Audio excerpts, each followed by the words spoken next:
Hi hello welcome to India next. ఇక తెలుగుదేశం అధినేత ఆంధ్రప్రదేశ్ ముఖ్యమంత్రి చంద్రబాబు నాయుడుపై విచారణలో ఉన్న కేసులు ముందుకెళ్తాయా?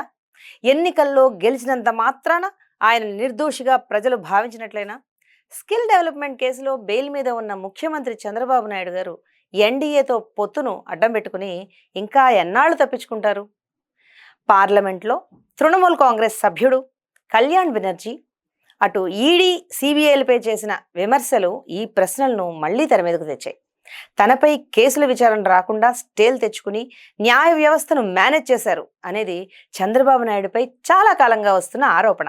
అయితే అవినీతి కేసులను ఎదుర్కొంటున్న చంద్రబాబుపై ఈడీ సిబిఐ ఎందుకు చర్య తీసుకోవడం లేదు, ఎందుకు చంద్రబాబు నాయుడు గారిని అరెస్ట్ చేయడం లేదు అని కళ్యాణ్ బెనర్జీ పార్లమెంట్లో నిలదీస్తూ చేసిన ప్రసంగం అటు కేంద్రాన్ని ఇటు దర్యాప్తు సంస్థలని ఏదో ఒక సమాధానం చెప్పవలసిన పరిస్థితిని కల్పించింది.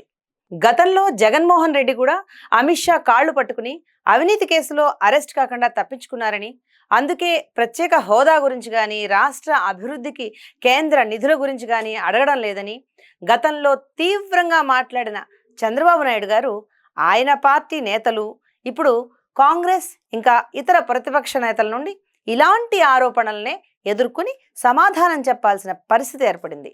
ఈడీ సిబిఐ కూడా తాము అధికార పార్టీ చెప్పు చేతల్లో లేవని నిరూపించుకోవాలంటే కళ్యాణ్ బెనర్జీ లాంటి నాయకుల ప్రశ్నలకు సమాధానం చెప్పవలసి ఉంటుంది. దర్యాప్తు సంస్థలు ఉపేక్ష వహిస్తే అందుకు మోదీ అమిత్ షా వాళ్ళిద్దరితో చంద్రబాబును కలిపిన పవన్ కళ్యాణ్ కూడా ప్రజలకు సమాధానం చెప్పవలసి ఉంటుంది. ఏవైనా కళ్యాణ్ బెనర్జీ సంధించిన అస్త్రం కాంగ్రెస్కు మరొక ఆయుధంలా మారింది. రేపో నేడో షర్మిల కూడా దీనిపై కాంగ్రెస్ను నిలదీసినా ఆశ్చర్యం లేదు. దీనిపై మీ అభిప్రాయాలను కామెంట్స్ రూపంలో తెలియచేయండి. Thank you.